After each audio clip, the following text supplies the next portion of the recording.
గౌరవనీయులైనటువంటి సభాధ్యక్షులు,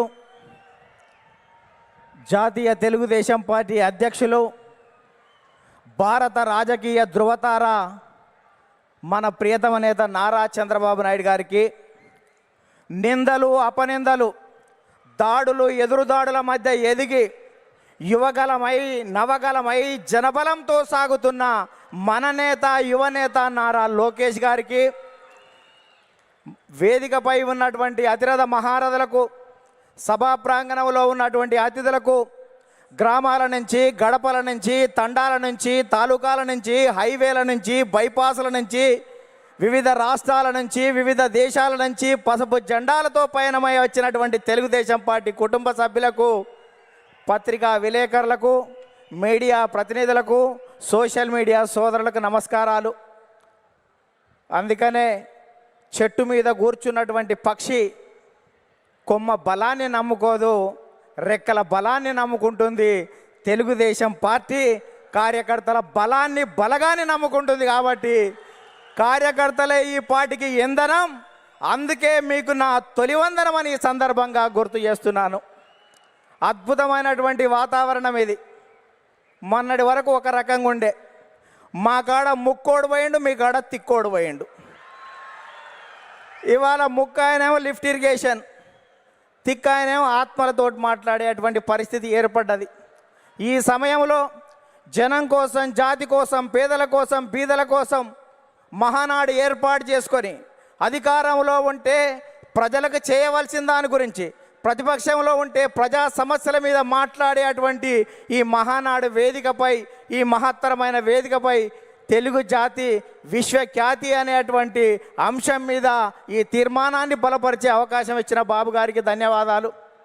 సోదరులారా, స్వర్గీయ నందమూరి తారక రామారావు గారి మనందరి ఆరాధ్య దైవం, తెలుగువాడి ఆత్మగౌరవానికి ప్రతీక, నమ్మిన సిద్ధాంతాల కోసం మడమ తిప్పని యోధుడు, ఎందరికో రాజకీయ జన్మనిచ్చిన కారణ జన్మడు, సినీ వినీలాకాశంలో రారాజుగా వెలుగుతున్నటువంటి సమయంలో రాష్ట్రంలో, కేంద్రంలో ఉన్నటువంటి పరిస్థితి చూసి ఢిల్లీ పురవీధుల్లో దిగజారుతున్న తెలుగువాడి ఆత్మగౌరవాన్ని పరిరక్షించాలని, తెలుగువాడి ఆత్మగౌరవం అంగట్లో అమ్మే సరుకు కాదని నిరూపించాలని, గాఢాంధకారంలో ఉన్న తెలుగు జాతికి వెలుగులు ప్రసాదించాలని, రాష్ట్రంలో ఉన్నటువంటి ఆర్థిక అసమానతలు, సాంఘిక దురాచారాలు, ఇవాళ నిరుద్యోగం, నిరక్షరాస్యత ఇటువంటివి పారదోలాలని, పేదల కోసం, బీదల కోసం, బడుగు జనం కోసం, పల్లె ప్రజల కోసం, అణగారిన జనాల అభివృద్ధి కోసం ఆదర్శవంతమైనటువంటి విధానాల ద్వారా తెలుగుదేశం పార్టీకి శ్రీకారం చుట్టాడు అని ఈ సందర్భంగా గుర్తు చేస్తున్నా.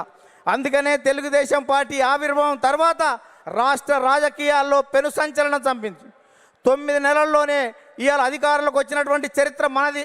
భారతదేశ రాజకీయాల్లో సంచలనాలు సృష్టించినటువంటి చరిత్ర మనది. ఒక ప్రాంతీయ పార్టీగా ఉండి భారత పార్లమెంట్లో ప్రతిపక్ష స్థాయిలో కూడా ఉండగలమని నిరూపించినటువంటి చరిత్ర మనది.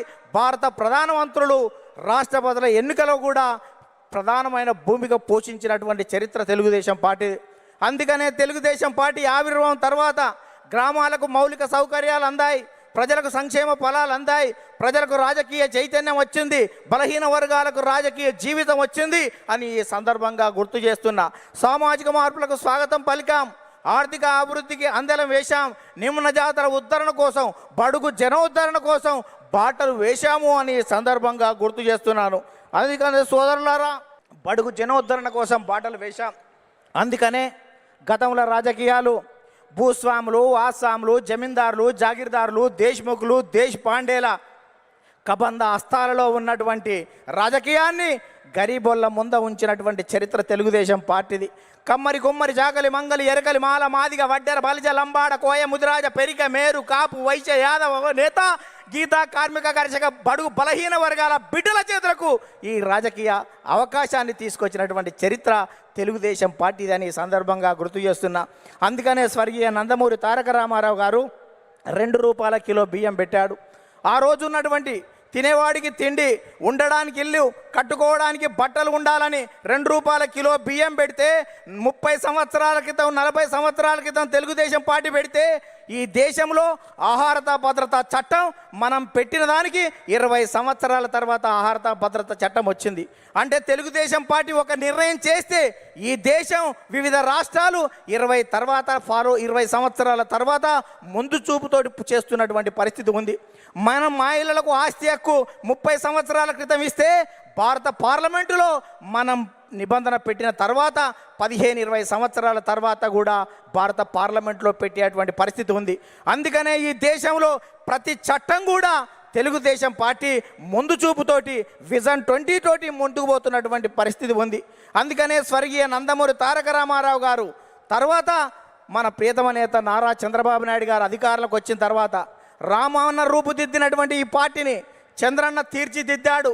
అందుకనే విద్యకు ప్రాధాన్యత ఇవ్వాలనే ఉద్దేశంతో ఇవాళ సమైక్య రాష్ట్రంలో 23,000 పాఠశాలలు, 1,047 ఉర్దూ పాఠశాలలు, 40 రెసిడెన్షియల్ పాఠశాలలు, 4,352 అప్పర్ ప్రైమరీ స్కూళ్ళు, 906 ప్రైవేట్ జూనియర్ కళాశాలలు, 362 ప్రభుత్వ జూనియర్ కళాశాలలు, 131 ఇన్సెంటివ్ జూనియర్ కళాశాలలు, 1,295 డిగ్రీ కళాశాలలు, 275 బీఈడి, 276 ఎంసీఏ, 206 ఎంబీఏ, 188 ఇంజనీరింగ్ కాలేజీలు, ఇవాళ 26 మెడికల్ కాలేజీలు, 24 ఫిజియోథెరపీ కాలేజీలు ఏర్పాటు చేసి, 31 నర్సింగ్ కాలేజీలు ఏర్పాటు చేసి, 31 ఫార్మసీ కాలేజీలు ఏర్పాటు చేసి, ఇవాళ 1,60,000 టీచర్ పోస్టు భర్తీలు చేసి, 60,000 విద్యా వాలంటీర్ల నియామకం చేసి, కిలోమీటర్కి ఒక ప్రాథమిక పాఠశాల, 3 కిలోమీటర్కి ఒక ఉన్నత పాఠశాల, మండలానికి ఒక జూనియర్ కళాశాల, రెవెన్యూ డివిజన్కి ఒక ఇంజనీరింగ్ కళాశాల, జిల్లాకు ఒక మెడికల్ కాలేజీ ఏర్పాటు చేసి 17% అక్షర శాతాన్ని పెంచి ప్రపంచవ్యాప్తంగా వస్తున్నటువంటి అవకాశాలని పునికి పుచ్చుకొని వెతికి పట్టుకునే దమ్మును, ధైర్యాన్ని, చైతన్యాన్ని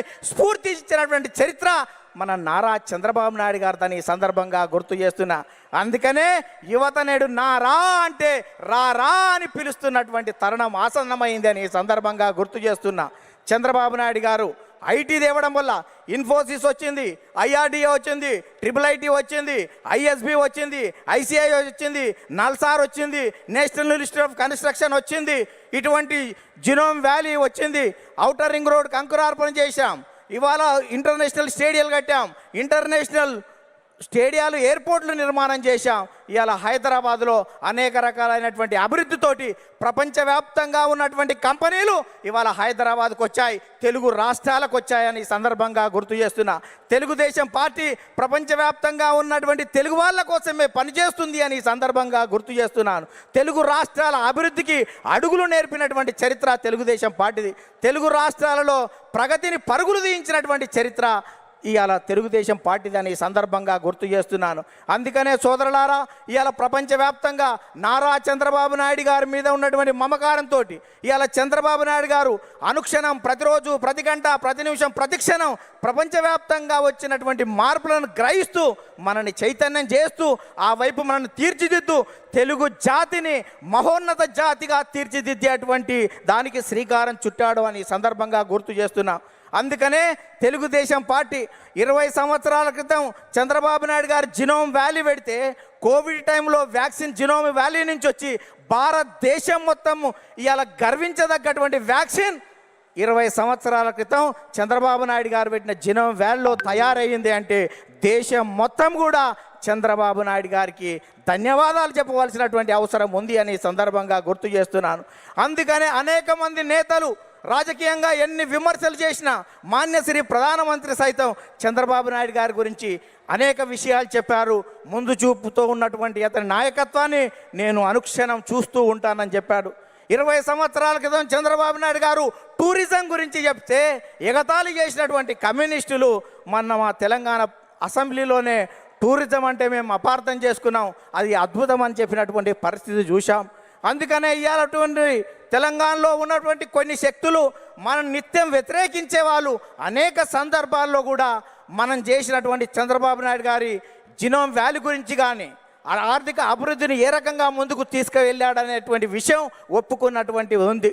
అందుకనే ఇవాళ 2 రాష్ట్రాల్లో ప్రపంచంలో ఉన్నటువంటి తెలుగు వాళ్ళందరికీ తెలుగుదేశం జెండా కింద తెలుగు రాష్ట్రాలు కాదు ప్రపంచవ్యాప్తంగా ఈ తెలుగు జాతి ఏకం కావాలి. తెలుగుదేశం జెండా కింద మనం అందరం ఐక్యంగా ముందుకు సాగుతూ ప్రపంచంలో ఒక గొప్ప జాతిగా మనం కీర్తి గడించవలసిన అవసరం ఉందని చెప్తూ ఆ కార్యక్రమానికి శ్రీకారం చుట్టిన నారా చంద్రబాబు నాయుడు గారికి, లోకేష్ గారికి ప్రత్యేక ధన్యవాదాలు చెబుతూ మనం అందరం కలిసి కట్టుగా కలిపి జట్టుగా ఈ పార్టీ ప్రతిష్టత కోసం కృషి చేద్దామని చెప్తూ ముగిస్తున్నాను. ధన్యవాదాలు.